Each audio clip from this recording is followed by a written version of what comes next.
meeting. Tonight we're so excited to have Dewey Karen and Ryan McDonough. It's going to be a good one. Let's remember to support Pub. And in fact, it's going to be really important in the next coming months to really support Pub. We have the swarm list, which we had some pretty good luck with this year, ironing out a few problems. We have the Bee Buddy program, which you all know what that is, right? It's that map where people chart their names as either a mentor or a mentee. You can get signed up and see who's nearby to help you out to teach or to learn. Bee Days at the apiary have been going really well. Jana's not with us here tonight, but it's fantastic. If you haven't been out there, take a trip on every other Saturday. She announces it on our calendar, on our website. Fantastic place. I think it's Sunday. Is it Sunday? Yeah. I'm sorry. Sundays, not Saturdays. We have a great library with books, candle molds, DVDs, etc. The books are awesome, and you can check those out and save some money until you're ready to purchase Dewey's book. And then we have equipment rental. Brian, when is our, have we done the extractor workshop, or is that's coming up, right? 24th, I think, of this month. Okay, so once they do that workshop, they're able to check out or rent out our electric extractor, is that right? Yes. Yeah, okay, good.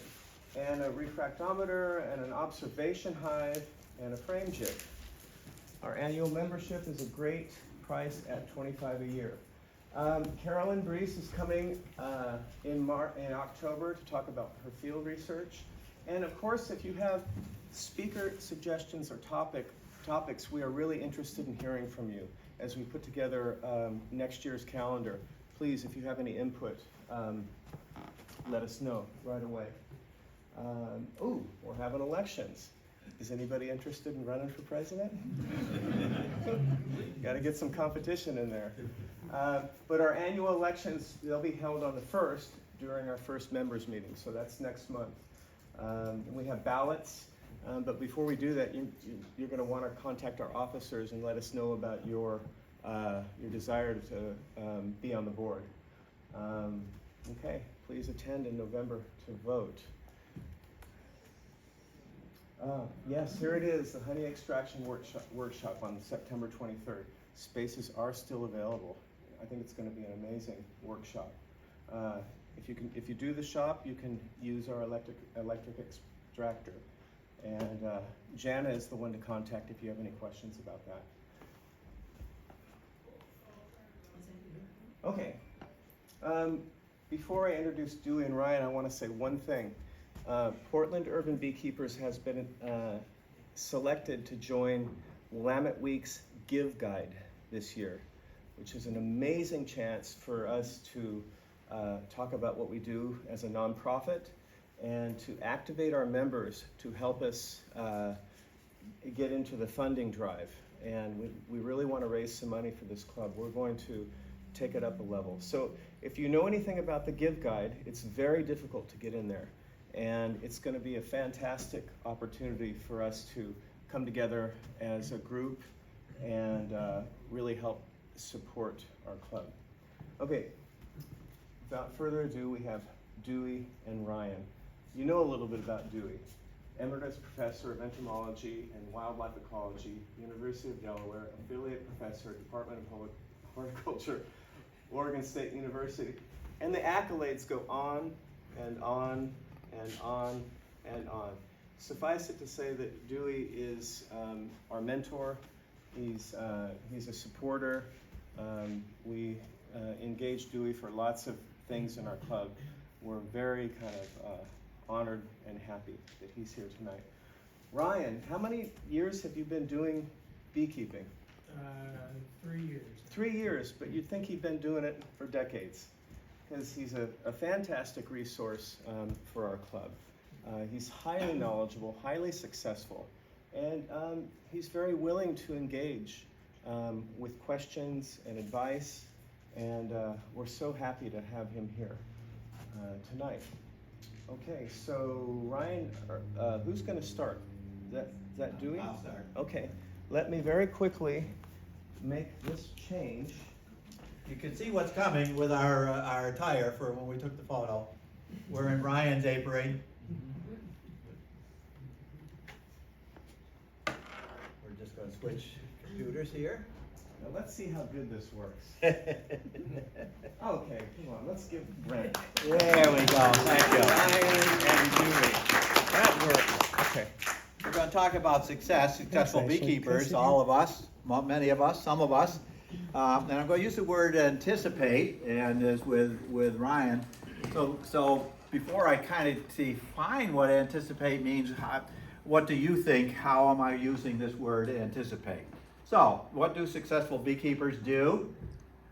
Maybe there's something wrong with this colony. They aren't producing anything useful. I don't know if that's been the case for some of us this year. This has. When they ushered us out of the hive this morning and told us to capture the spring flow, this couldn't have been what they meant. We had one of those years where, in many different ways, all the way through spring and into the summer, that were rather different. Okay? So, your beekeeping, your objectives with bees, how do you define success? Still alive, still alive. Staying alive, okay. Healthy, productive, okay. Productive in honey, perhaps. Not everyone is interested in honey, but certainly in honey. Overwintering, certainly. I'll show you the numbers in a second that we have. Many of us want bees for pollination of our gardens and neighborhood, wildlife support, etc. And some of us start bees because of an effort that we want to do something about the fact that bees are not doing well, and we want to end up saving the bees. So the person sitting next to you, a different objective. So success can be defined in a number of different ways, okay?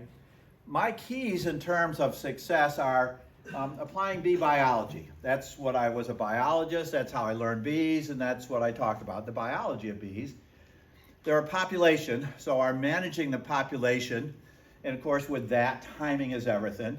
We actually have two populations we have to manage, not just the bees, only the bees these days. We have to manage the major issue in terms of varroa pest, of course. And then anticipate. There's something else that follows not. Anticipate, not react. Okay? So we're ahead of the bees.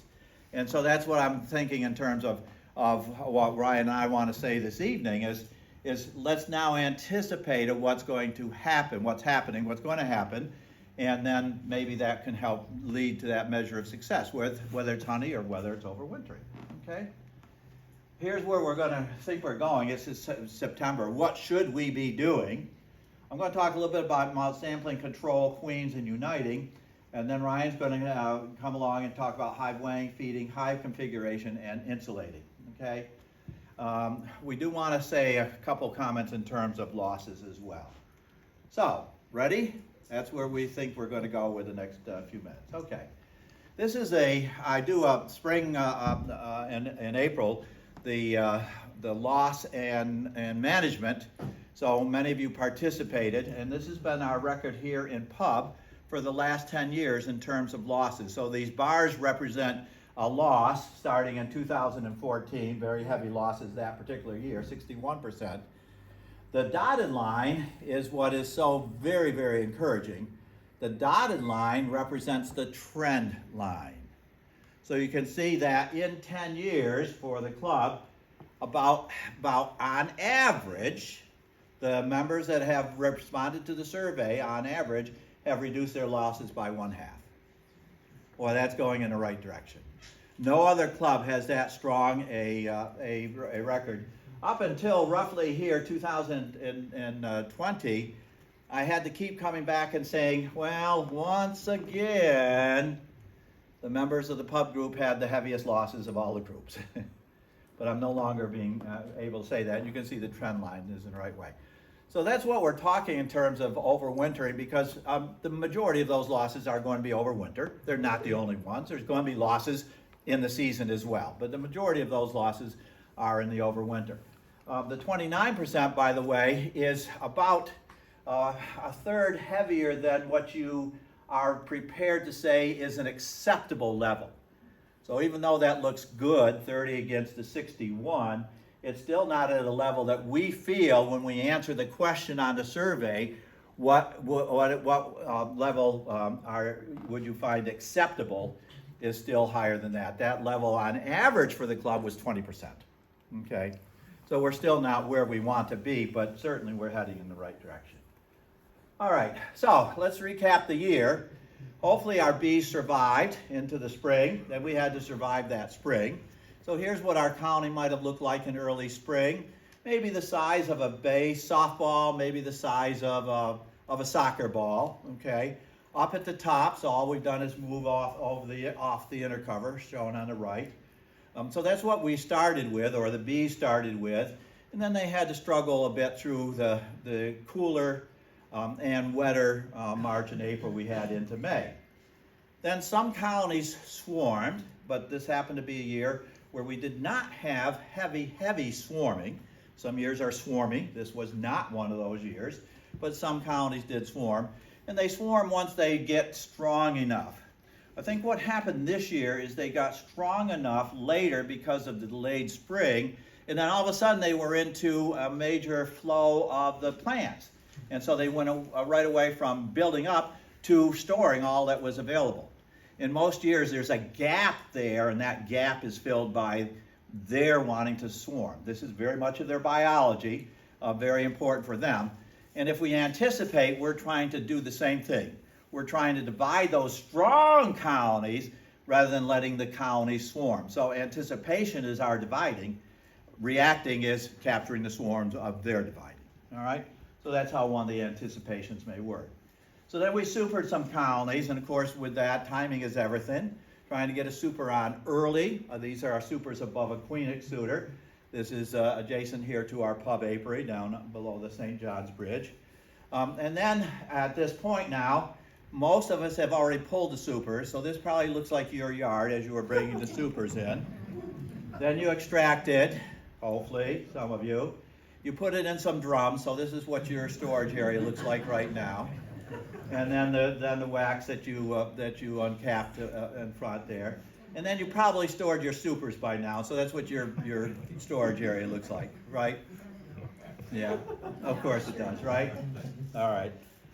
So that's where we were, and so now where are we? So when we go into counting, we are looking at what's happened, what's now happening. That's our reason to be in accounting. And then we're going to hopefully anticipate, not react to what's coming. So this may be what we will be looking at, or hopefully you'll be looking at. And right now the bees are very effort in their concerted effort to organize their nest. So reading this nest now of an organized hive, you're looking at two 10-frame brood boxes, a queen exuder, QE, and then there's still a honey super on here, or a super on here. The orange represents some honey that the bees are storing or have stored, and the blue represents bee as their brood. So this would be eggs, larvae, and the cap stage. So what they're now doing is getting some organization. And in bees, the biology is the food goes to the side and above, and they organize as it starts getting cold, start organizing their brood area. So if we pull one of these frames here, we pull frame 2, 3, 7, 8, something like that. This is something what it'll look like. This happens to be a medium, not a full depth. But all the white is new capped honey that they brought in, and then here is their brood area. So this would be then this blue, and then above it would be that capped honey that we see. And why they're doing this is because it's going to get cold, and so they are organizing an area where it's much more compact for the brood. Now, as you go today, early September, you may see that. So there's 14 frames of brood in that colony. That's still a big colony. I don't know if your colonies are still that big, but many of them in fact are. And so that's going to then condense down. In addition to that, what they're doing is they're rearing bees that are not going to work as hard, and so they're going to store more resources into their fat body, and we have then what we're going to call not only our fat colonies, but our fat bees as well. They don't look fatter, but what they're doing is in their fat body, they are storing glycogen and vitellogenin. their protein and their energy source to get through this long period of winter. So they're rearing the fat bees right now. As it gets cooler, these few days now into the low 50s, they're going to start doing more clustering. So they're going to actually do this with a brood and cluster here as it gets cold. Initially, they're going to not cluster on honey, they're going to cluster on brood as they get through into the winter. Okay, that cluster will get smaller, and it will continue to get smaller because they're on the downside in terms of any production. We're managing colony population, and it's going to get smaller. So that perhaps in a month, that now those 14 frames are only going to be some of the top box and some of the lower box. So hopefully they're setting up at this interface so they can communicate with each other. All of this area above here is going to be filled in, hopefully, with some honey, and whether we're feeding them or the natural flow that's out there. And so that brood is then going to be condensed, and it's all going to be due because they are clustering due to the cold. In addition then, on top of that, we're going to have to get rid of that queen extruder if we leave the super on, or we may take the super off. This could be left on as emergency feed, and it all depends in terms of how they're doing in this box. And Ryan's going to talk about how we make that determination just in a couple minutes here. Okay? So I want to go on then and talk about our other activity right now this month, and that is where are we relative to that other population, the mites, okay? And we are blind if we're not monitoring those mite levels. We don't always have to do so, but it gives us a number, it gives us an element of risk, okay? So in sampling or monitoring colonies, what we're doing is we're collecting a sample of bees. We like 300 as a representative sample from the primarily nurse age bees. So from a brood frame or the frame next to the brood, we shake the bees into a white container, and then we take a half-cup measure, ordinary kitchen half-cup measure, and we put it into a sampling device. In this case, this is one that is now available for sale. It's a basket in a basket. So the bees go into the basket, and then we kill the bees quickly, or we torture the bees, whichever way you want to try to do it. So we kill them quickly with alcohol, or the non-sudsing soap, or you torture them unmercifully using powdered sugar or CO2. And what we're doing then is removing the mites from those bees. And then as in the case of the sampling device, we're going to be able to count just in the liquid. So the bees are held in this whiter part, which is the basket, the 300 bees, and we swirl it and we wash the mites off the bee bodies, okay? Then we're after a target number. I apologize for these slides. We switched over the computer and things got messed up with it. And hopefully our number that we're looking for is 1 to 2%. In other words, the number of mites per 100 bees.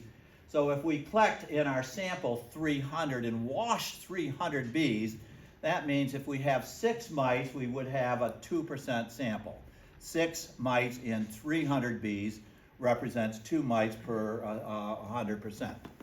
How do we know how many bees we have in that container? Like, I know we guess, but We guess. how do we get close to 300? We guess. Okay. This device actually has a line, but if you do this sampling method and use the half cup sample, you are right around that 300 number, okay? But the device also has a line for 200 and 300. Or you make your own line and count. Thank you. Okay? All right, so that's our target. Now, we then, if we're at higher than that particular target, that 1 to 2%, we are talking about an element of risk. So 1 to 2%, we're saying that element of risk is likely the bees are going to do okay over the winter. No guarantee, because it's actually not the mites that are important, it's the viruses that are important. And the mites spreading the virus diseases, the couple of viruses disease, DWV, and the paralysis virus that is most critical. But we can't measure the virus, so we measure the level of mites. But generally, if we're under that number, generally, that colony has a pretty good chance to go through winter. Now, as the numbers go higher than that 2%, you're saying that the element of risk is higher, all right? 5%, 10% or more, It's just another element of risk. Again, it doesn't guarantee or say that they're going to die. It's just the chance that they will is that much higher, okay, as you go higher. So 3, 4, 5%, those are doubling the level of risk. 4% is double your 2% level of risk. So you have almost double the risk. And again, it's not because there are mites there, but because the mites can then be transmitting the viral diseases. The viruses are there. What the mites are doing with their feeding is they're enabling a couple of these very serious bee viruses over all the other viruses that are present in the bee. That's what's happening, okay? So we need some tools. Well, you should, I hope, start with this one. This is our tools for varroa management from the Honeybee Health Coalition. We've done an 8th edition. Again, I'm sorry for the change here with the computer change. And hopefully you'll get the newer one. And so this has everything that you kind of need to know in terms of the tools that we might use in terms of controlling varroa. All right, I mentioned we have 2 populations to manage. And in anticipation at this particular point, what we think is happening at this particular point is the bee population has increased. Maybe they swarmed as they got larger, then they had a chance to store surplus nectar at their population peak because that's when we had a large number of plants in bloom, but now they're decreasing. So now in the fall of the year, their population is decreasing. Whether we're talking of adults, we're talking of brood, whether we're talking drones, whether we're talking number of cap brood, whatever we want to measure, this is a measure of adults, let's say. But what is increasing still at this point is this population here. So that's where we are now. And mite numbers are still increasing in colonies. And that this interface as the bee population is decreasing, it's incredible, but our mite numbers are still increasing. And will do so on it through this month in many cases. Now, that's where we might find ourselves now. But where would we have wanted to be? We want to be down there. We want to be a much lower mite number at that interface now with bees. Well, how do we get there? We get there by having a plan of what we're going to do with mites. And that plan starts there, not now. We've been fighting the back end of mites by now saying that the supers are off. Now we got to do something about mites. It's too late, okay? If the mites are there, and they're spreading viruses, you may have a colony that is a ghost, is not going to survive no matter what you do now. So here's where we wanted to fight them back here. In the spring, they're on drone brood, and so in our colonies, if we manage drone brood in the spring, we have a chance of having that level now be there, not up here where it is in terms of our colony. Or also using some of our other tools, our chemical tools or whatever. But now is September, and so if we're up there now in September, what's in our toolbox? What can we use in terms of trying to combat our mites? And we do have tools, and that's where this other publication tools will come in as well. If the mite numbers are high, the level of risk is high, and I would say this time of year, if it's above 3%, many of us would consider that high, certainly above 5%, we have to knock the numbers down as fast as we can and hope that virus damage has not been done. And so that involves a very drastic measure that's called formic. It's an acid, very caustic acid. We have the choice of 1 pad, as you can see here, or 2 pads. And the label allows either. And why we want this particular material is it will knock the legs out from under a high mite number. It has a lot of collateral damage, no question about it. This will often stop your queen from egg laying, which is not all bad necessarily this time of year. It will kill queens, which is bad this time of year certainly. And it will stop the bees rearing their larvae. So it has an awful lot of collateral damage. If you use 1 pad and follow it with the 2nd pad, in other words, 2-pad treatment, but 1, 10 days, then follow with the 2nd one for another 10, 12 days, then that will be a little bit gentler and maybe you won't do as much damage to your colony. But that's about what we have. Again, we're fighting on the back end now if our numbers are high. Hopefully, This has been a good year for your colonies. Your bees have been joining you in mite control. And so if we have a lower mite number, then perhaps what we can do at this time of year is a thyme oil, the synthetic oil of thyme, by putting on that Apiguard. All of these things start with Api, right? Totally confusing, but Apiguard.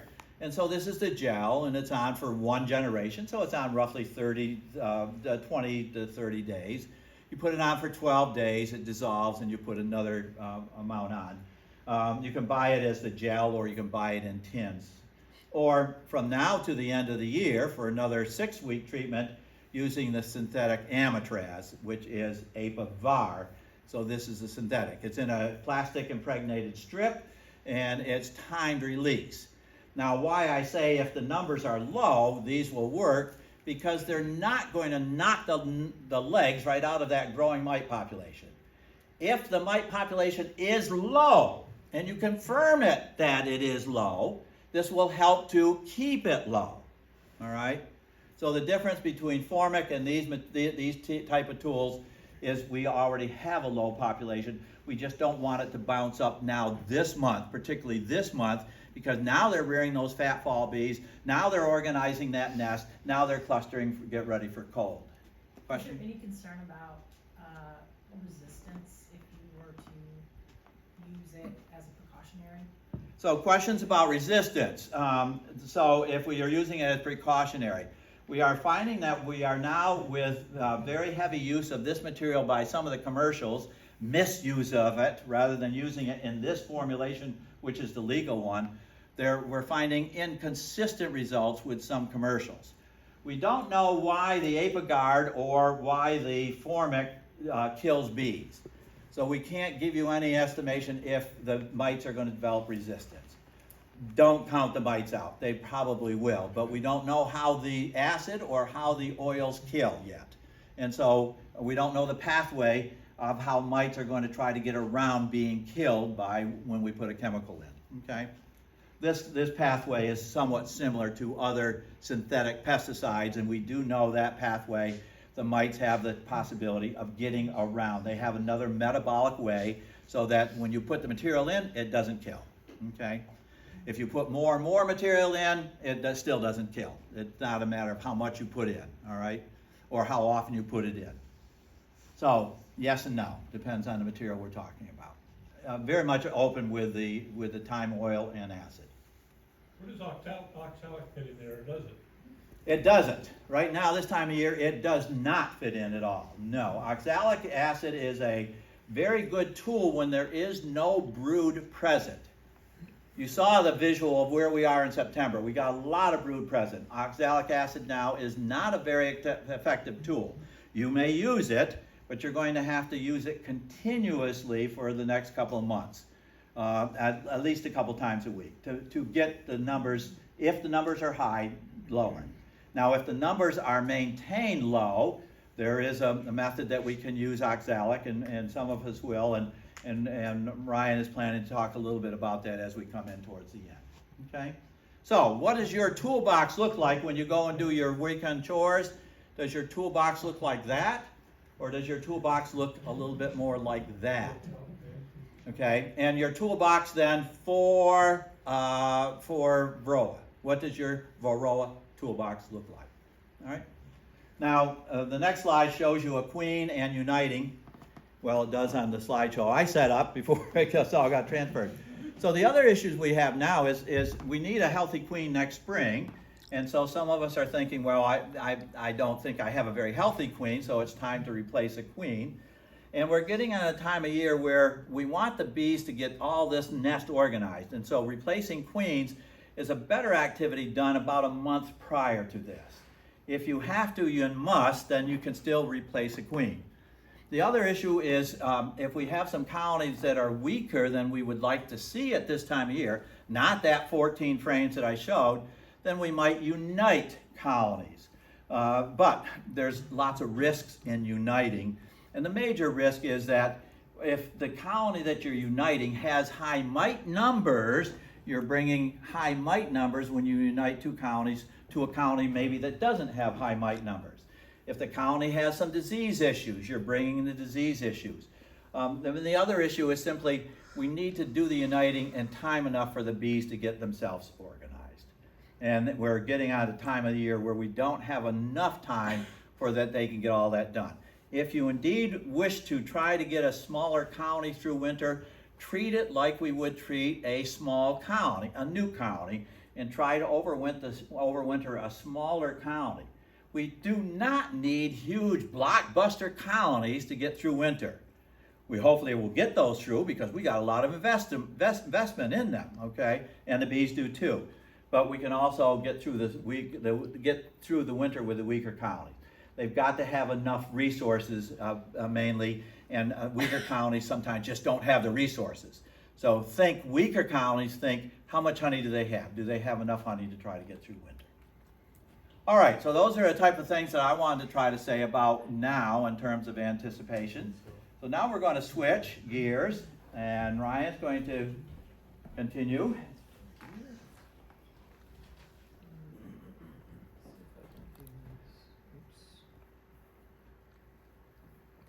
Is there a quick question that? No. Okay. Let's go on. Okay. Hi. Thanks for coming here and listening to me flap my gums for a little while. I'm not as good at this as Dewey. It's been a while since college, so bear with me. It's all black and white. So to kind of circle back a little bit. What does an ideal colony look like before winter? A good healthy population. Whatever the population is right now or in October, November, it's going to get smaller over time. And so as that colony comes out of winter, maybe get an idea of, does this colony have bees to spare? If you're trying to imagine, what it's going to look like as a weaker, smaller colony in spring. You want to have a low viral load, and that requires having a low mite load that Dewey mentioned. If you go into winter with a high viral load, you can correct a mite load really quickly and easily, like with formic. But if the viral load's already high, then the best case scenario might be that they come out of winter really, really weak. So one of the things that I've used to help keep my mite loads low through summer when supers are on, which is the hardest time of the year to control mites, is they're cellulose sponges that are soaked with oxalic acid and glycerin. And they're technically only used to bleach the top bars of your frames, but there might be a secondary effect of also doing a good job of controlling mites. So you want a good quality young queen. If your queen fails in winter, the colony's done. They need adequate food stores, obviously, so they don't starve. And you want to have, and these are the two things I'm going to mostly talk about. An efficient hive configuration also helps. And the basic concept is it's an insulated thermal envelope. I'll talk more about that. Also, if you have questions, please write them down, type them in your smartphone, and ask me at the end. The chances are I'll answer your question through the course of the presentation. I'm going to try to cover a lot of ground in a short amount of time, so this is being recorded and the slides are going to be available on PDF afterwards. So, if I go too fast, don't freak out. It'll be available later. Why is this no? Oh, there's no. Okay. So, briefly circling back to mites, OAV's really useful during winter. Not so much right now. I've tried it. I had mixed results. I don't mess with it now. But in winter, or anytime a colony is without cat brood, it works very well at controlling mites. The label dose of 1 gram per box is proven to be ineffective. There's been several studies now, University of Georgia, University of Florida. They're working to get the label changed,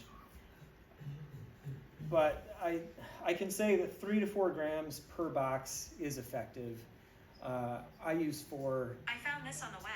And great. Smartphones. OSU did a study last year about testing different doses, and anyhow, 3 to 4 seems to be effective. 4 grams per box definitely works well. I haven't observed any harmful effects except for all the dead mites, which it does quite well.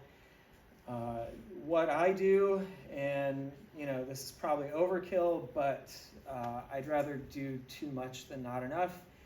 I do 1 application in mid-October, 1 application mid-November, and then I do a 3-part series on a 5-day interval in mid-December. And that kills off the mites as well. I should preface that by saying that I make sure my mite loads are already low now. The population of bees is going to continue to decline, and there are going to be some mites left over. And so as the amount of brood declines approaching the winter solstice, these applications of OAV kill off those mites that are exposed. The November application, it seems to kill off a lot of the mites, maybe most of them.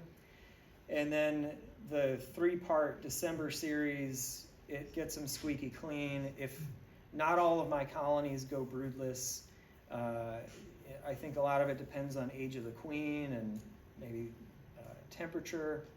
But if there is a little bit of brood in there, that 3-part series will kill off most of those mites as they become exposed. So I haven't needed to apply a spring treatment because doing this OAV series gets them that clean in winter, that they come out of winter clean as well. If you have a screen bottom board, you can clean the debris tray before you apply OAV, apply it, check it in 48 to 72 hours and see the results. And if you have, you'll know if you have a problem. If it's hundreds, that may be something to consider. Ideally, it should be, I don't know, less than 100, less than 50, as few as possible, especially by the time you get to the last application. So, feeding.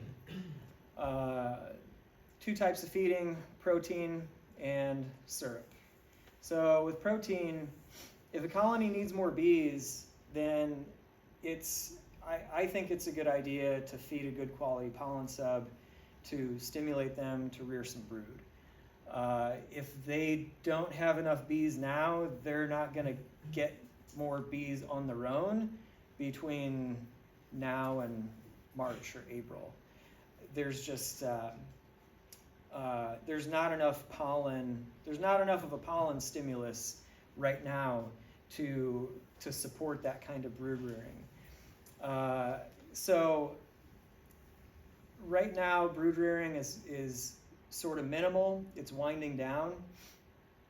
That may change a little bit if October's dry and we get an ivy flow, but that's a big maybe. Global Patties makes a really good pollen patty. It has 15% actual pollen, and I've sort of, I've installed new queens in like late September, and there was no pollen coming in at the time, and I wondered why my queens weren't laying, and there was no pollen coming and there was no pollen stimulus, but I put some of that on and they picked right up. So that might be a good solution if your colony needs more bees. And let's see, so syrup. 45 to 50 pounds should be plenty for here. Frame feeders are, I think, the most efficient way to feed. My colonies will take as much as a gallon a day, and so you can get the job done quickly that way. If you're using inverted jars over the inner cover, when we start getting cool weather like we are now, especially in October, I think the temps get too cool and that syrup just isn't warm enough for the bees to take. I ran into this a couple seasons ago. They just weren't taking syrup out of the jars. Tried a frame feeder and a gallon was gone like that. So, some people say feed until they stop taking it, because then you know that they have enough. That might not be the full story. If it's too cold for them to actually take into their honey crops and into the nest, then they won't. Anywhere from 1 to 1 or 1.75 to 1 works well. I tried 2 to 1. It crystallizes really easily in the jar or in the feeder or in the jug. So, and after it crystallizes, then it's probably closer to 1.75 to 1. So that's what I use. As temps get cooler, it helps to use thicker syrup. So how do I know if I need to feed at all or when to stop feeding?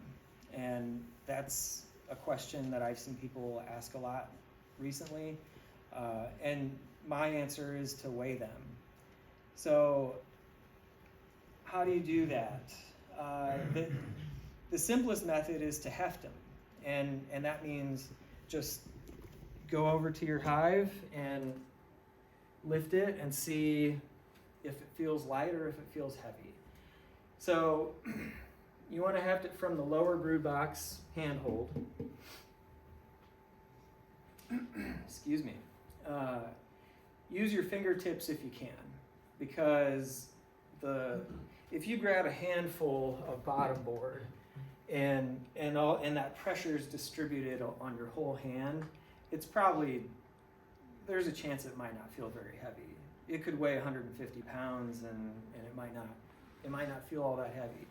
If you have that weight on less surface area, you're gonna feel that pressure in your fingers. That and things just feel heavier on your fingertips. So let's see. Keep your arms straight, lift up with your legs. So, go over to your hive, do it the same way every time, and just kind of lift it like this. And it's entirely subjective. It's not precise at all. You kind of have to get your hefting calibration figured out, but it should feel like a box of rocks. And so it's imprecise, it's subjective, it's a pretty suboptimal way to weigh your hive, but it's something. Also, it helps to use a lashing strap to hold everything together. If you lift this up and the bottom brood box separates from the bottom board, you're probably not getting as accurate of a measurement. So, let's see. So actually weighing a hive. Amazon Basics digital luggage scale costs $10. Get some lashing straps. As with hefting, you want to turn her on. There's a hook at the end. You hook it to the lower handhold, and you lift straight up so it's barely elevated, and it gives you a number. And then you go around to the back, do the same thing. You guys can mess around with this when I'm done yammering. So you barely lift the hive up off the stand, hold it steady, get an accurate weight, away from the back and the front, add them together. And then single hive body colonies, if you're fairly strong, you can put a lashing strap around the whole thing and stand over it and just pick the whole thing up. And that's, I wish I could do that with double deeps. I wish I was that tall and strong, but yeah, not so much. But that would, lifting the whole thing would be the most accurate way to weigh a hive. So there's some nuance to this, and that is you can weigh it, but how much of that is honey, right? Unless you have a tare weight, then and that is the weight of your equipment, the weight of the wax, the bees, everything that's not honey. You don't really know what you have. So best way is to individually weigh all your pieces of equipment and figure out what each hive has and take a note of that. The tare weight of hive X is 65, so on. Round up is my suggestion. Round in the direction that leaves a margin of error. And you have to figure out what your red line is as far as emergency feeding. So if you're rounding up on your equipment weights, on your tare weight, then you're leaving a margin of error so you don't accidentally have a colony that starves. And then figure out at 5 pounds or 10 pounds above that weight, that's going to be the point where you give them emergency feed. And that way you have a plan and you have a number. It kind of takes the mystery out of what to do and when and how. The other thing to keep in mind is, I don't know if this is the right term or not, but fulcrum length or location. So imagine, if you will, there is a hive and it is balanced perfectly on the center of gravity on a sheet of steel. It's just balanced there perfectly. If you weigh it from the back or the front, it's going to weigh 0, right? Because it's balanced perfectly on this fulcrum in the center. So the closer, what I mean by fulcrum point is, so if I tip this hive right here, right, it's the fulcrum where it bends is right here at the back edge. It's in line with the like the rear vertical plane of this hive. And when I do it from this side, it's the same up here. So I have those boards there to sort of represent a hive stand. As that hive stand depth gets narrower, your measured weight gets lower. So bear with me, I'll talk more about that. So let's see, if the fulcrum locations, the front and rear of the brood box, are 19 and 7/8 inches, that's the length of a Langstroth brood box, and that's where I have these set right now. Then the measured weight's roughly 95% of the actual weight. So fulcrum versus scale weight versus actual weight.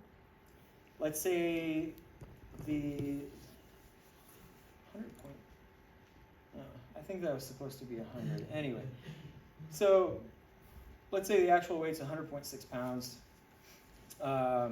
Fulcrum length is here. And then the front rear measured weights with the scale are right here. And I set up a demo hive and I weighed the whole thing and it was 100.6 pounds. And then I changed the depth of the hive stand, which were just a couple 4x4s, and I made them progressively narrower. And I weighed with the scale on each end. And what I got is this. So, so in other words, when the ends of the hive stand were 17 inches apart, the measured weight with the scale was 82.2% of the actual weight. But I always round up the percentage so that I have a safety margin. So if my hive stand is 17 inches deep, I just call that 85%. It's better to have a false low weight than a false high weight, so you don't accidentally starve your colony. So, example.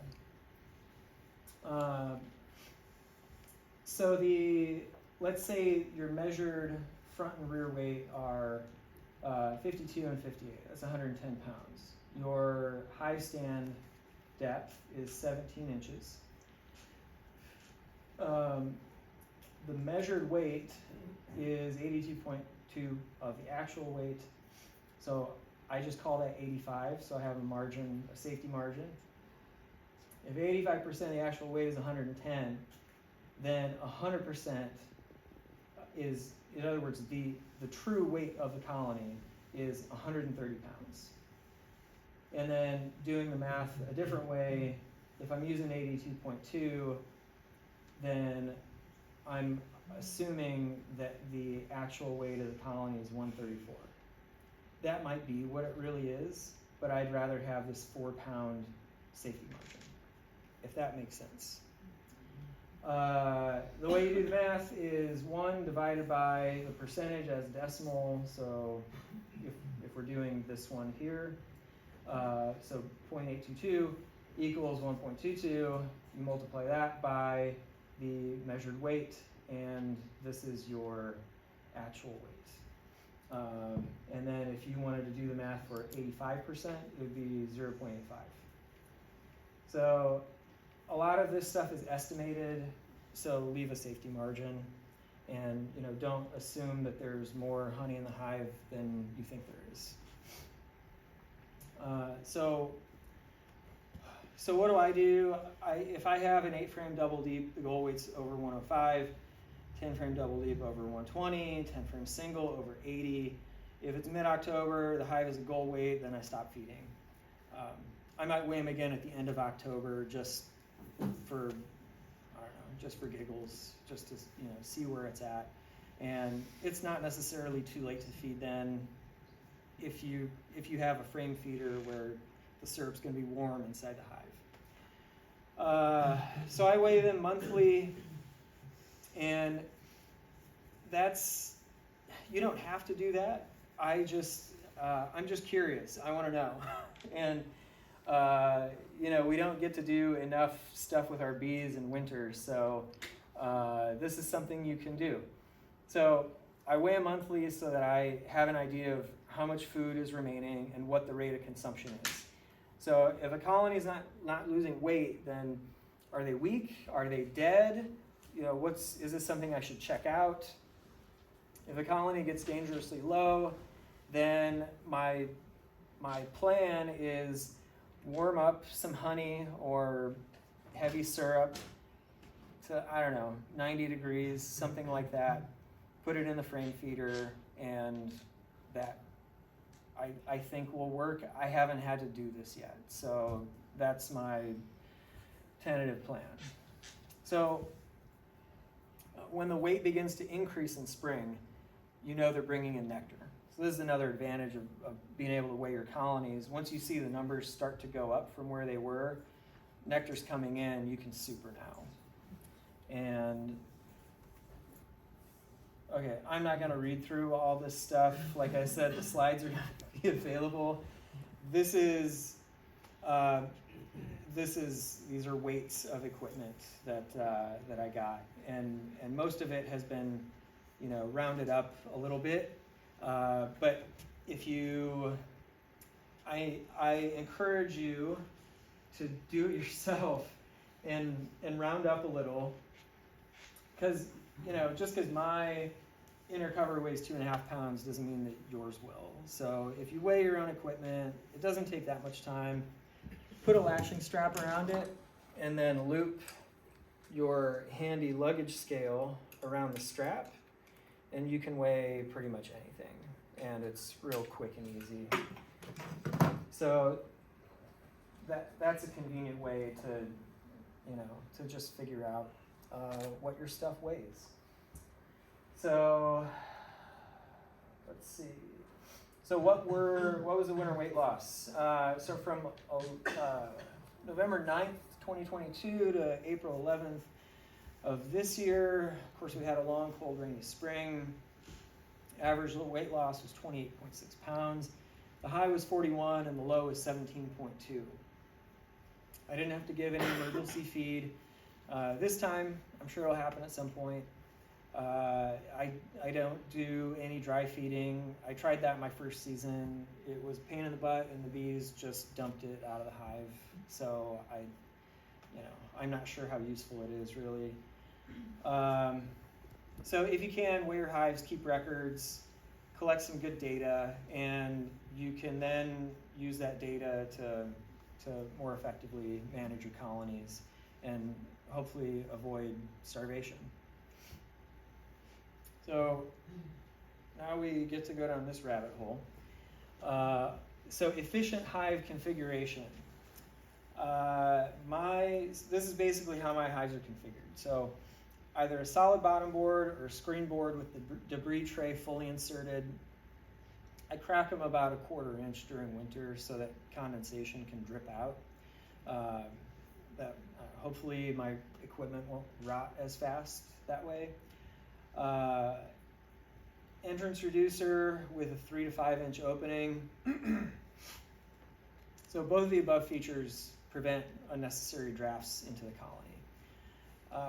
I use slatted racks. It isn't necessary, but I think it doesn't do any harm.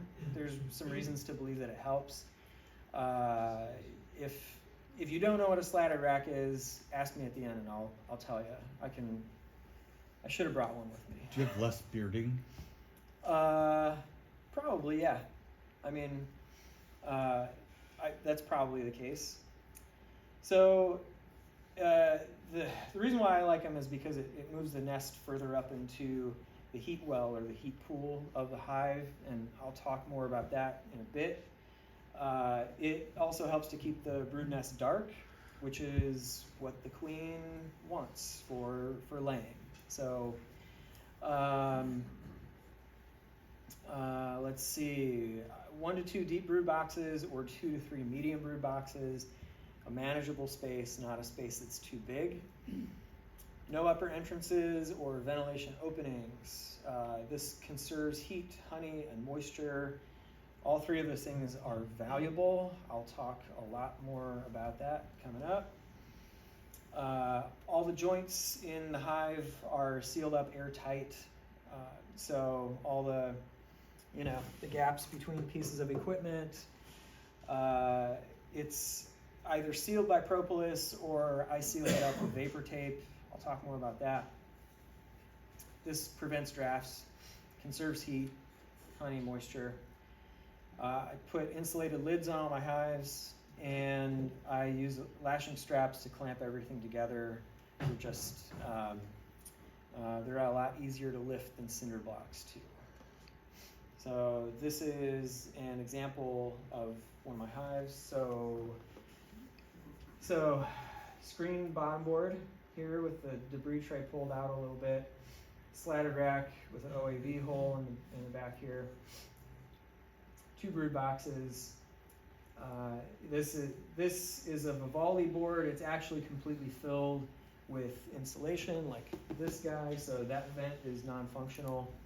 And then this telescoping cover has 1 inch of insulation in it. Yeah, I have another picture coming up. But this hive doesn't have any other vapor tape on it. Oh no. Okay. So doing all this maybe seems counterintuitive, because shouldn't we be ventilating moisture out of the hive? So you can do that, but let's talk about a few things first. So there's a phrase that goes, cold doesn't kill bees, moisture kills bees. And it's mostly false. There's maybe like a shred of truth in there. So let's look at this part first. Cold doesn't kill bees. It does. A colony that can't thermoregulate will die. And so for example, if a cluster is too cold to relocate to honey stores, then it starves, because it's too cold to relocate to the honey stores. If a cluster loses too many bees due to metabolic burnout, or they just went into winter weak, and you get attrition through winter, they come out of winter smaller than they are now. Heating a cluster is hard work, and some of your bees are going to die during winter. If it loses too many bees, gets too small, it will die from cold. So clustering is the equivalent of shivering, right? It should only occur during times of intense cold. You shouldn't be shivering all winter. Like, how would you feel? How well do you think you would survive winter if you were there shivering in that? In humans, you're basically like isometrically contracting your muscles to generate heat. That's not a state that you want to be in all the time. So heater bees, these are the bees that warm the cluster. They need to be able to rest. They got to be able to take breaks. And bees work themselves to death in general. Winter's no exception. If they're clustered tight the whole winter, I doubt they're going to make it, because that's not a sustainable state to be in. There's management actions that we can take to make things easier, though. So moisture kills bees. Moisture can kill bees if condensation, ice, frost, what have you, exists above the cluster, and then they get a warm-up, and it rains down on them, and now you have a bunch of wet bees in the hive during winter. That can happen, but finding a dead cluster or pile of wet bees in a hive, that doesn't really count, because they're wet. If you find a dead out, you should expect those bees to look wet and moldy. And that's because they're dead, they're cold, they're below the dew point, and there is some moisture in that colony. What is it? Correlation is not causation. So if you see a pile of wet, moldy bees in the hive, yes, they're wet, yes, they're moldy. That isn't necessarily why they died. It's more a function of their current state, and what you should expect to find. Dead bees or wet bees. So condensation rain, that's avoidable. I don't think it's really likely to happen in our climate. We don't live in Minnesota. It doesn't get that cold here. So another thing, bees need moisture to consume honey. They need water. They have to dilute it. Bees also need moisture in the brood nest for humidity. Moisture is really only harmful to bees if they're physically wet or drowning. So if you don't believe me, let's see what the bees prefer. So Dr. Tom Seeley has done a lot of good research that shows that bees put a lot of effort into selecting a cavity for making a new nest. Their survival depends on finding a really good optimal nesting site. And it shows us, his research, that they prefer a cavity with a single lower entrance. And like that's their preference if they're given several different options. And so I guess it's assumed that the bees seem to know that type of cavity, that configuration is optimal. Trees are thick, therefore they provide really good insulation, especially above the cavity where there's feet of wood, feet of insulation. Any gaps or cracks in that cavity, they will usually seal with propolis. Just like a lot of colonies that have upper entrances will seal them 100% closed before winter. They coat the interior of the cavity with propolis. Propolis is a natural vapor barrier. And a vapor barrier is a material that water can't penetrate even when it is dissolved in air. And when water is dissolved in air, it's called water vapor. So think Tyvek wrap. That's a vapor barrier for your house. So they Tyvek the inside of their bee tree cavity. So these are a couple upper entrances that were propolized closed out at Green Acres where the pub apiary is at. So that's what I'm talking about. And then this is a Vivaldi board with this wood is rough sawn, and so the bees have completely propolized all of it. And that is, similar to like the inside of a bee tree cavity. That's essentially what they do, is they coat it with this resin that is a vapor barrier. So now what do humans prefer? Humans, we put vapor barriers on all modern homes now. So Tyvek wrap, sheetrock, the paper side of insulation, so on and so forth. Any gaps and cracks, we seal with different vapor barrier materials, caulk, spray foam, vapor tape, weather stripping. That's to prevent air leakage. Exterior walls and especially ceilings are insulated as much as possible. We put more insulation above the ceiling than we do in the walls because heat rises. That's where it's trying to get out the most. And we keep our doors and windows closed during winter, and if we have air conditioning during the summer. Otherwise, our heating and cooling bills would be unnecessarily high. So bee trees and human homes share some common essential features. They're pretty similar in some basic ways. So I would say that that's because the physics is universal and predictable, and it applies the same in bee trees and human homes, Langstroth hives. The similarities might seem strange because bees are insects and humans are mammals, and our biologies are very different. But we have some important things in common. One of those is thermoregulation. Humans are core temp. Well, I won't read it. It's up there on the screen. We each have temps that we need to thermoregulate to. Humidity, humans prefer 45 to 55%. Brood nest, 55 to 70. We both prefer to be able to control the conditions inside our homes, and that's for good reason. For our comfort, for our survival, so we're not shivering all winter. And so these structural similarities allow humans and bees to control the environment inside of these cavities with heating and cooling. And those similarities have names.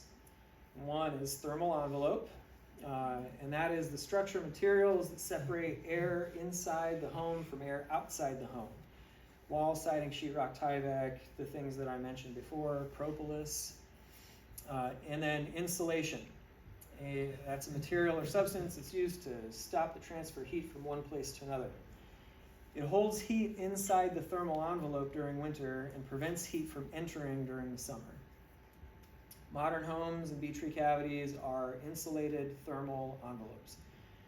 This is an important, I'll be mentioning this again. So next thing is something called the stack effect. And I can't see my slide notes. So basically, warm air is more buoyant than cool air. And that's the basic concept of heat rises. It's less dense, therefore it's more buoyant, and it goes up. And so if you have any gaps, cracks, openings, anywhere where that nice warm air that you want to keep inside your house, or if it's summer, that nice cool air inside your house, if that inside air can get through to the outside, then it will, and it's going to get replaced by air from the outside. So in winter, that means warm air going out and cold air coming in, and that's money. That's your fuel bill. That's your heating bill. In summer, it's cool air going out and hot air coming in, and that's your air conditioning bill if you have AC. So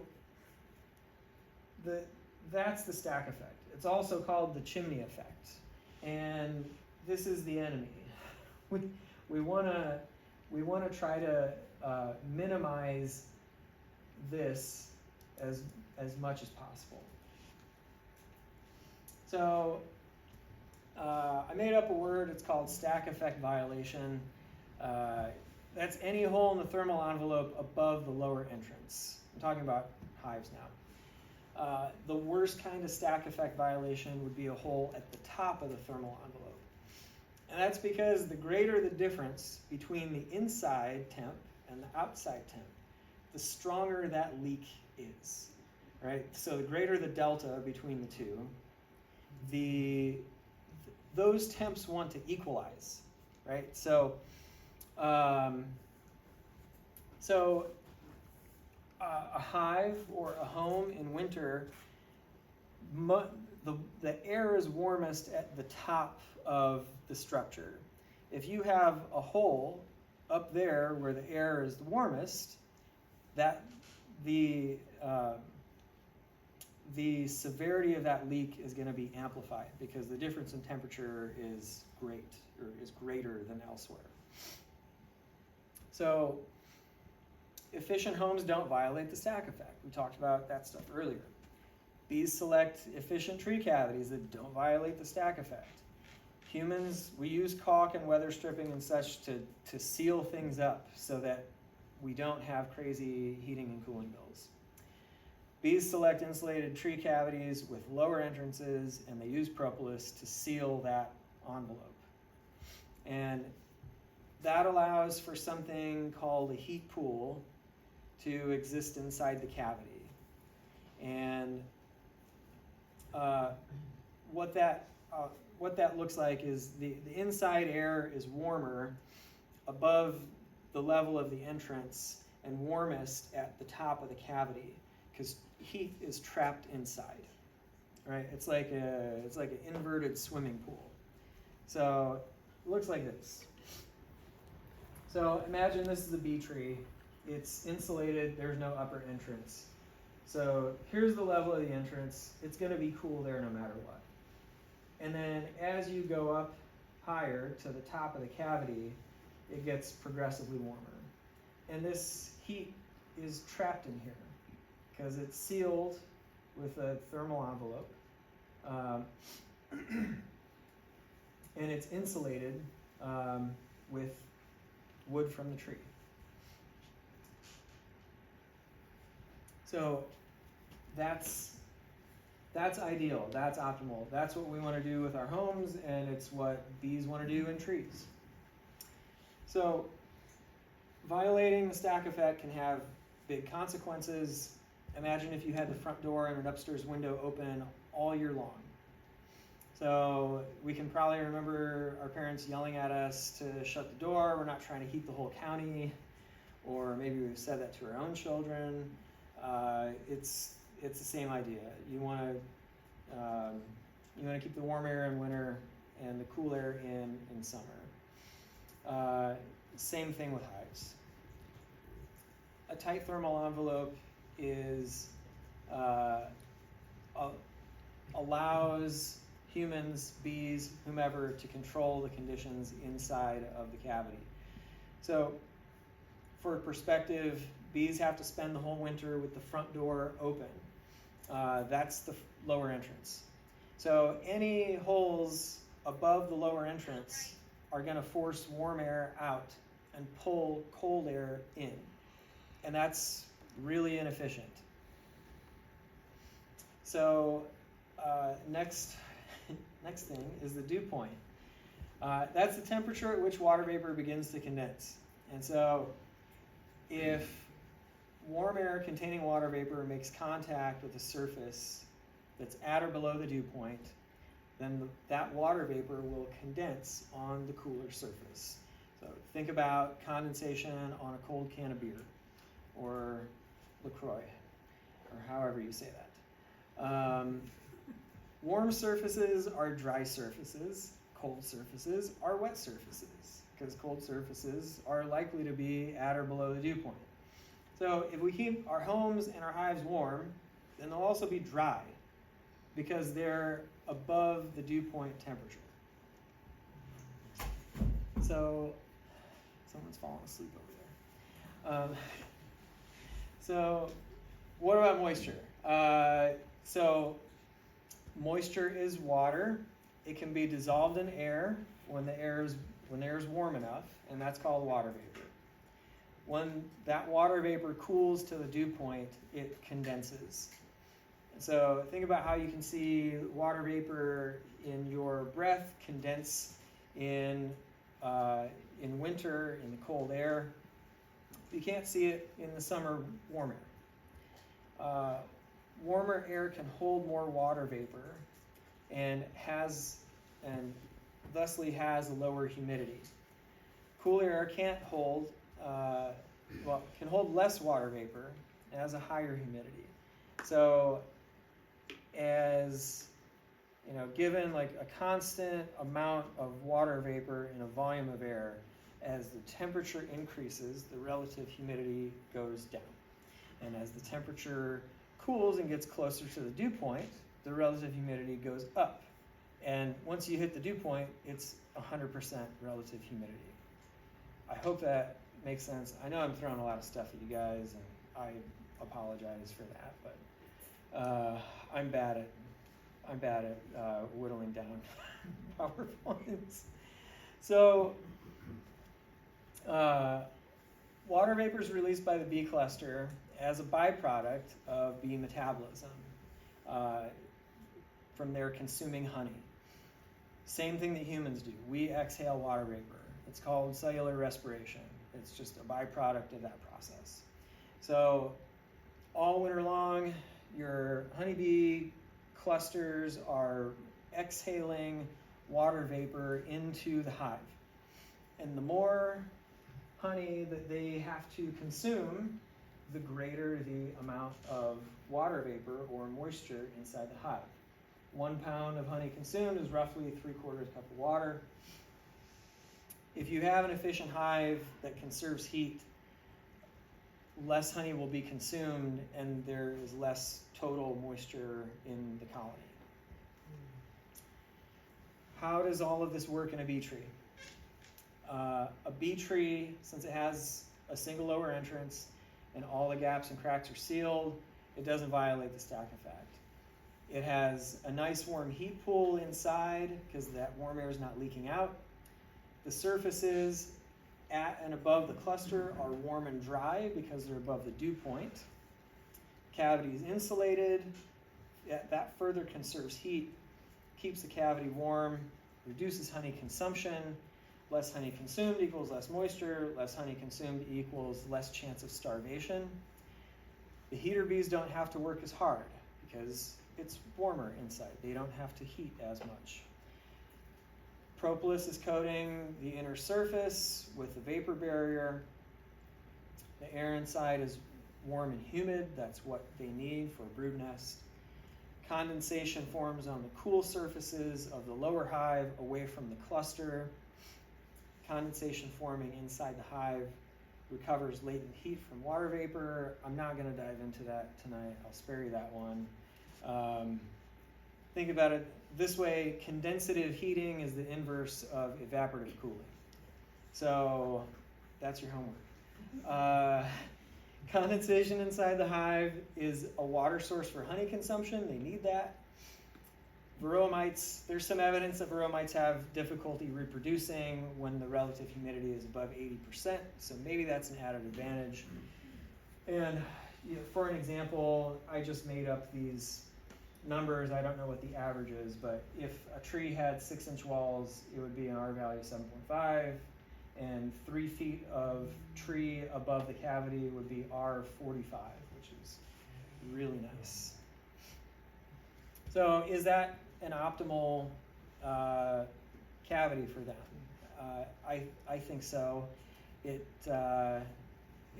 I mean, until Varroa came along, they seem to be doing pretty well in there. So maybe they know what they're doing. And this configuration, it allows the colony to control the conditions inside.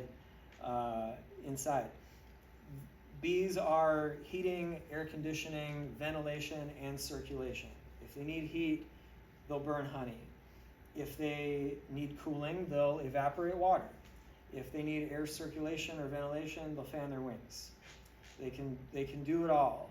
And that seems, I can't think of a more ideal cavity for them to nest in.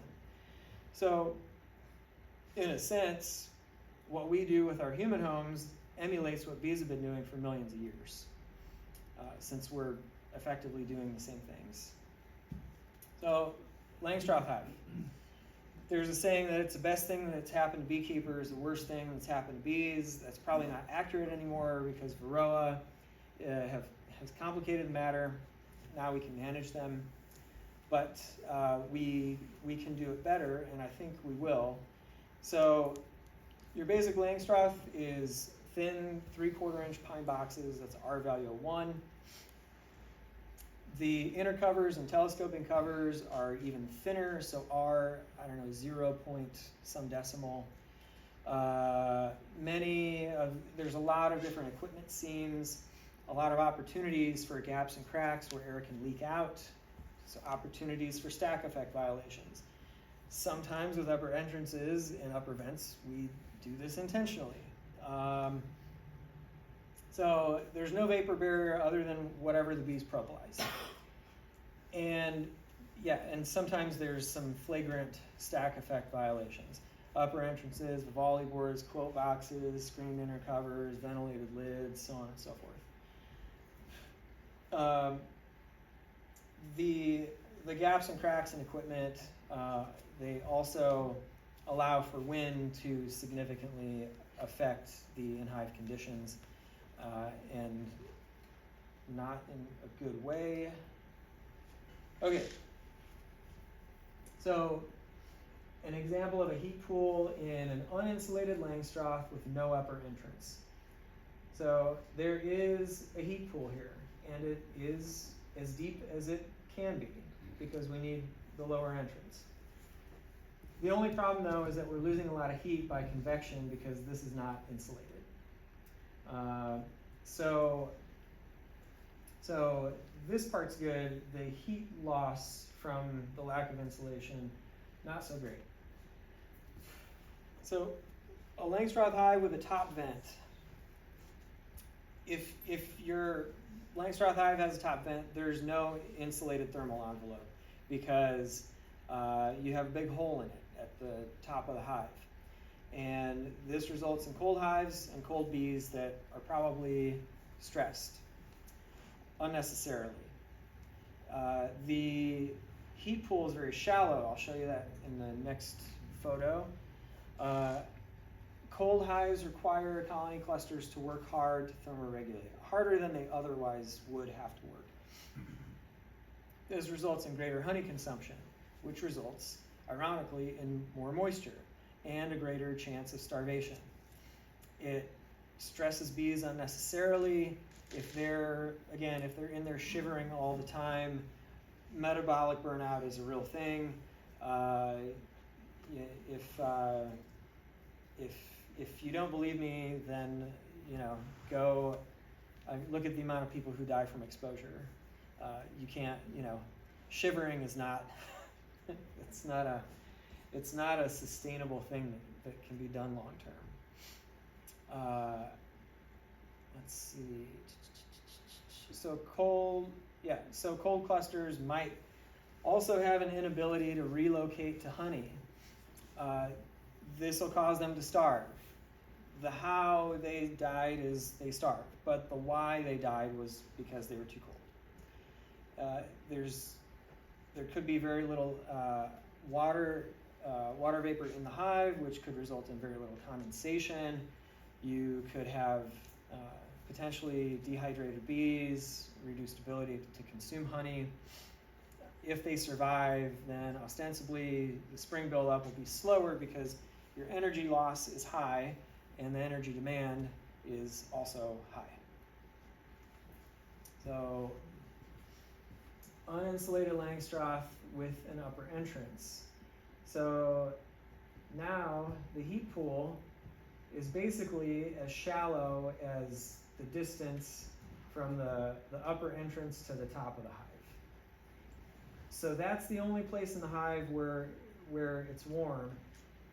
And really all of that warm air is constantly being shunted out of that upper entrance with cold air being pulled in. So there's this constant draft of cold air coming in, going over the cluster, and then out into the cold winter. If it's not insulated, then you're still losing heat through that uninsulated top. So maybe there's a better way that we could do things, and maybe that is by emulating bee trees, and to say it another way, emulate human homes. And like I said earlier, maybe what we're doing with human homes is, whether we realize it or not, emulating bee trees, since they've been around for a little while longer. So to do that, you'd want to establish an insulated thermal envelope, which isn't super difficult, especially here because our climate's mild. So we're fortunate in that regard. So how do you do that? Seal the gaps and cracks, add upper insulation, single lower entrance. So how do you create the envelope? Inspect the seams between the inner cover, the hive bodies, and so on with a bright flashlight, and just look for that propolis seal. And if you see bees moving around, or if you just see darkness of the inside of the hive, then there's no propolis seal there. So that's one way that you can go and check to see if they have a propolis seal on that seam or on that portion of the seam. If they lack it, then you can use vapor tape to seal it up. And that's something like tuck tape or Tyvek tape. This is tuck tape. You can play with it later. An infrared camera can be helpful for finding air leaks, but it's not necessary. A flashlight works well. You want to, oh gosh, this is taking too long. Replace your old, worn, rotted equipment that has holes and cracks and stuff. That's not helping. Seal the inner cover hole with, so the hole, like this hole that I have screen over, you know what I'm talking about. If you seal that up with vapor tape or some good duct tape, eliminate upper entrances, vents, other contrivances, stack effect. Make sure that there's no leaks between the lid and the inner cover. Sometimes that gets cruddy, scrape it off. Ideally, install some weather stripping. That I have weather stripping on this lid here that you can check out. You also don't want any air leaks through the cracks and seams of any insulation that you've installed. So seal it up tight and insulate it. Some people ask about CO2 asphyxiation. Basically, if the CO2 level gets too high inside of the hive, won't they die? And that's not really possible. The CO2 falls down from the cluster, mixes with fresh air. If the bees need more fresh air, they'll use their wings. They're smart. Let's see. The more heat you conserve inside the hive, the greater the difference is going to be between the temp at the top of the hive and the temp down by the entrance. And the greater that delta is, the difference in those temps, the greater the convective current inside the hive will be. And basically, it's, gosh, I wish I had a really better example. So imagine this is a 10-frame box here. The air rises up off the cluster towards the top, and it goes out towards the sides, and it cools and falls down, and it goes back to the center and gets pulled up by the warm air rising off the cluster, and this is your convective current. So it hasn't been an issue for me. Bee trees have been around for a long time, and they seem to be fine. So here's a photo of a hive that I have set up for winter. So here's tuck tape wrapped around the seams. They didn't do a very good job of propolizing. And also, if you're getting into your hives in October, you're breaking that propolis seal. And if it's not warm enough for them to collect propolis and manipulate it, it may be impossible for them to reestablish whatever seal they had before. So vapor tape there. I have duct tape over the inner cover hole. Let's see, I caulked the little upper entrance slot there. There's an insulated lid. There's a weather stripping seal here so that the lid is sealed airtight to the inner cover. And just to keep the equipment dry and from rotting, I use this corrugated steel. So how can you insulate your hive? I don't think side insulation is necessary in our zone, our ag zone. It's not Minnesota here, thank goodness. Most of the heat is going to be lost through the top. I think it's more efficient to just focus there. XPS foam, like Owens Corning Foamular, that's the best material that I found. That's what I use. It has a high R value. It's a vapor barrier. It's easy to cut. 1 inch of insulation is a heck of a lot better than none. I think 2 inch is great. I put 3 inches of foam above my colonies for R15. Let's see, insulation. So it should be directly on the inner cover, as close to the bees as possible. You don't want shims between those things. You want it to be right there on them. So the goal is to have minimal heat loss through the inner cover, and there's no such thing as too much insulation. You could, go wild with it. I stopped at R15. Some examples. So this is just a regular telescoping cover with a 1 inch R5 insert, and it is in need of an upgrade it needs a weather stripping seal here, and also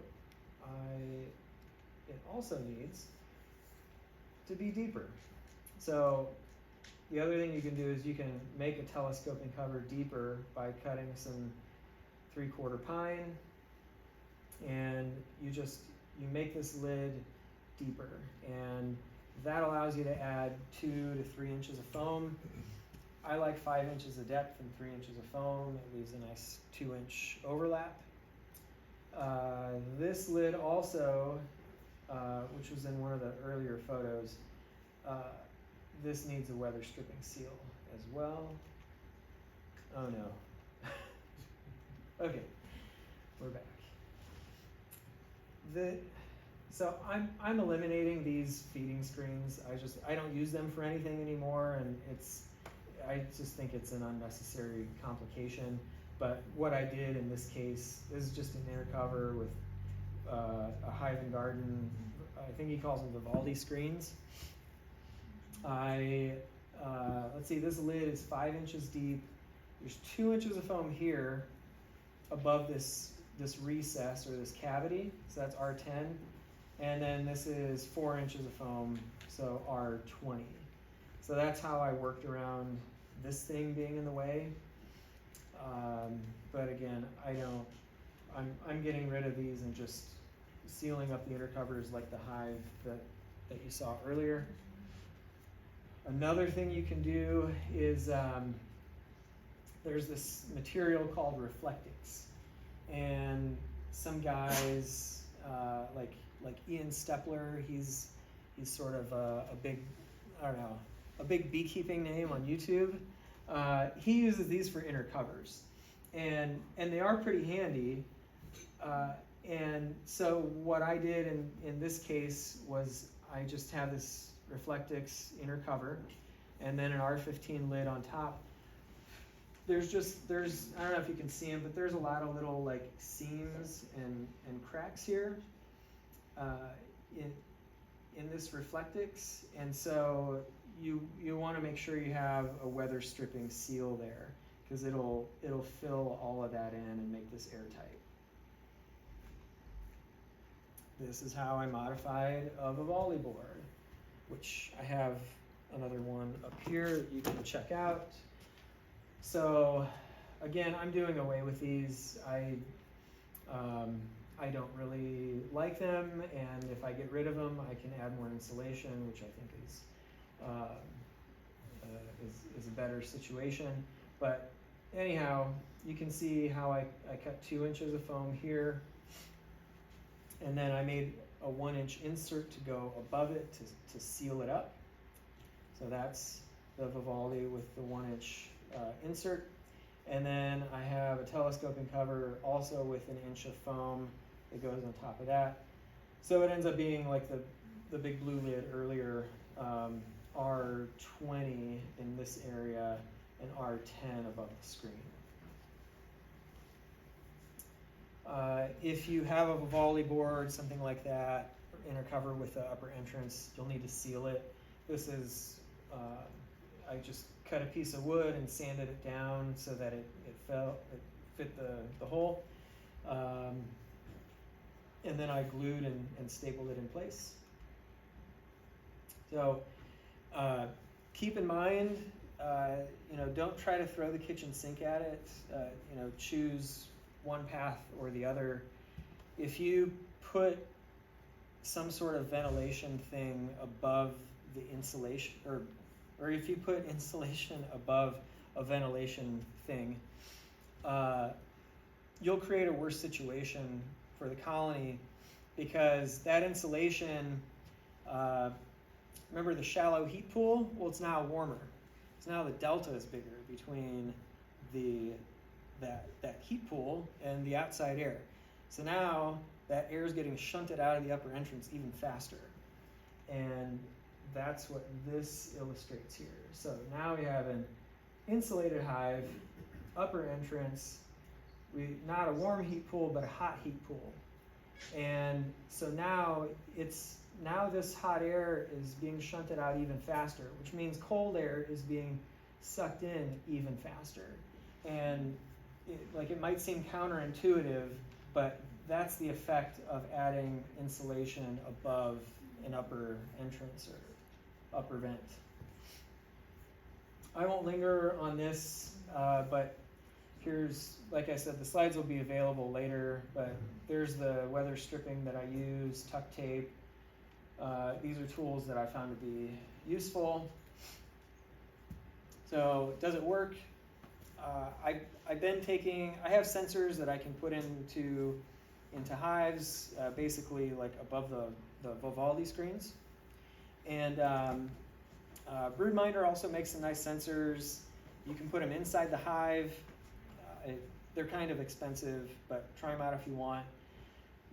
I tried burlap at first, and what I noticed is that it just became saturated with water, and then it started, and a saturated medium like that is now no longer an insulator, but it's a conductor.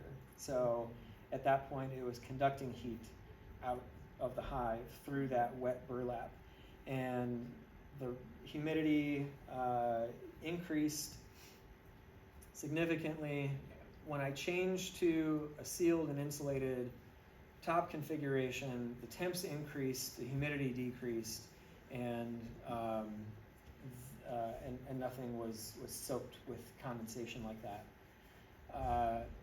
My bees stay warm and dry through winter. I've checked in early spring. They seem to do well. The sensors, as far as I can tell, temps they remain above the dew point. Condensation, I've only noticed it on the walls or below the cluster. That's exactly where you want it. And I think the cool surfaces of the hive sort of act like a dehumidifier. That condensation forms on those surfaces, and so yeah, I think it works. Here's some photos. So this is from Green Anchors, where the pub hives are at. So this is an uninsulated hive with an upper entrance. And if you look here, there's a bunch of mold around these bees here, and a bunch of condensation, waterlogged inner cover. And then if you look over at the thermal image of it, the highest temp anywhere on this image is 71.3 degrees. And you can see, like right here, you can see that heat getting shunted out of that upper entrance. So same apiary, same day. This is a hive that was insulated with R10 insulation and no upper entrance.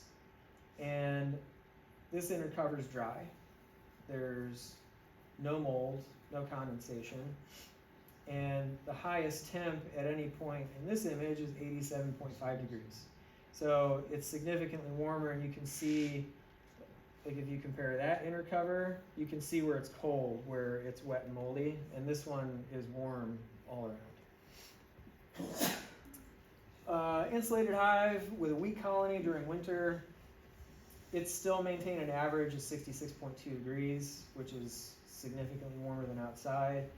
Average relative humidity was nice 56%. And if you compare this to this is the dew point, this is temp. The temps were always above the dew point, which means it was dry. This is an insulated hive with a strong colony during winter. Average temp 80.8, average humidity 78%. And again, if you compare the dew point average graph to the temp, the temps were always above the dew point. My summer configuration is the same thing. I don't make any changes. We don't change the insulation or the house configuration, at least when the AC is on. During summer, bee trees don't reconfigure. It all stays the same. It's less work for me, less equipment to have on hand. My honey yield averages were 81 per hive in 2021, 97 per hive last year, and I'm still working on extracting, but it's probably going to be over 100 pounds per hive this year. So I don't know. Maybe I would have higher honey yields if I had an upper entrance, which is, some people claim that that's the case. I don't know if I want any higher yields, frankly. It's good enough for me.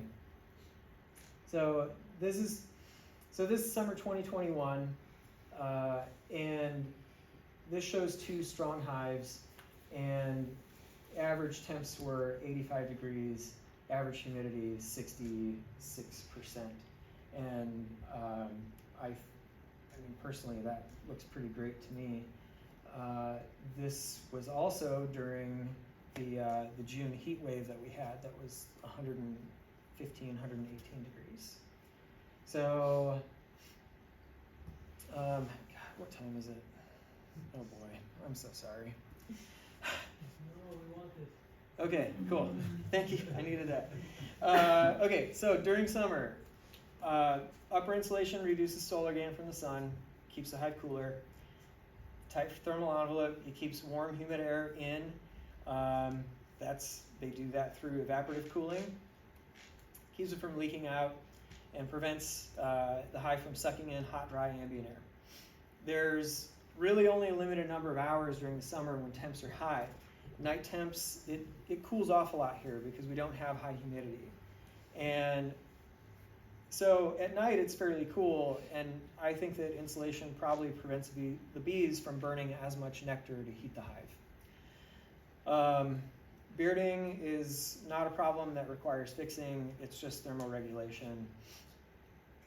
I'm unaware of any evidence that shows increased yields from upper entrances. If you have that, I'd love to see it. I haven't seen any brood loss during any summer heat wave. I've checked each year when we get a heat wave over 100, including in 2021 when temps were super high. Afterwards, the larvae look great. So let's see. 2021 heat wave. So temps were around 115 degrees. RH was 10%. The brood can't survive in conditions like that. So these sensors are located in the top of the hive, above the super. So the warmest part of the hive. Ostensibly, it was cooler down in the brood nest. So this one only got up to 99.7, this one 101.9, and you can see here that as through the day, so this is the day that it was 100 and whatever, 100 and in the 1 teens. You can see the RH climb, and you can see the heat curve flatten out, and that's evaporative cooling. So that's what the bees do to cool the hive. And a lot of area beekeepers seem to report loss of larval brood, and my guess is that it's probably because that brood became maybe overheated, but probably desiccated from all that hot, dry air getting pulled into the hive because of the upper entrances. So we're close to done, I promise. Takeaways.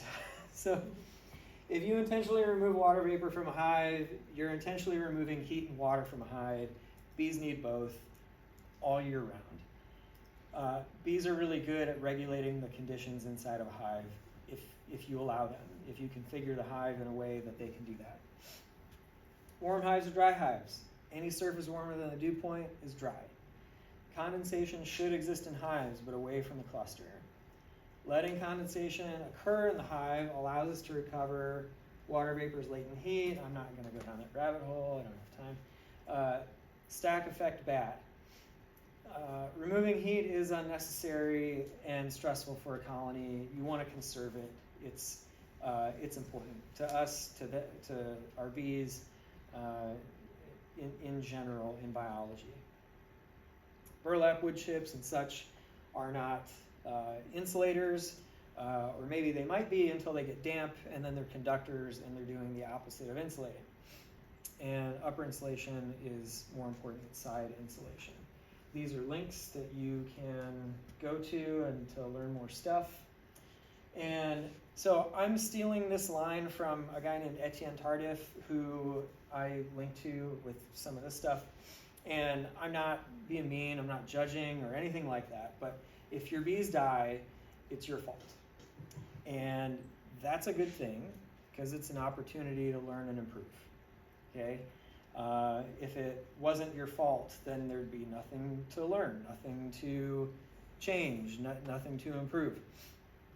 So the sooner you come to terms with that fact, the sooner you'll find ways to improve your management, and you'll realize lower annual losses. There's no one else who's responsible for your bees, just you, so don't make excuses. You are their steward, nobody else. Be accountable to your animals, because they deserve to live in good health. And yes, bees are animals, kingdom Animalia. At some point in time, think about it this way. At some point in time, barring an act of God, a fire, tornado, earthquake, management actions could have been taken that would have altered the course of a colony's fate. right? Maybe their mite load became too high in summer and they went into winter with a high viral load. Or maybe they starved during winter because they weren't fed enough or weren't fed at all. We're human, we make mistakes, but we can learn if we choose to. And so try to figure out what you missed, and try to figure out what happened and what could have been done differently, and don't repeat the same mistakes. So you might be wondering, why is this guy, waxing, whatever. Why is this guy rambling about all this stuff? What are his winter losses?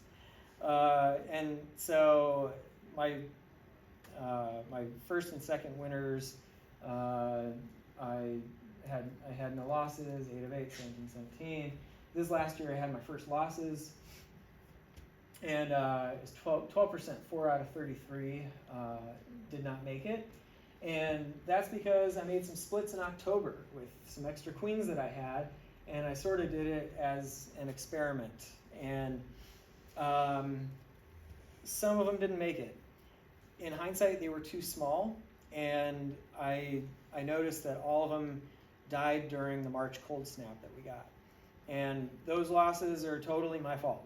And so looking back at what I could have done differently, I should have made them stronger with more bees and brood.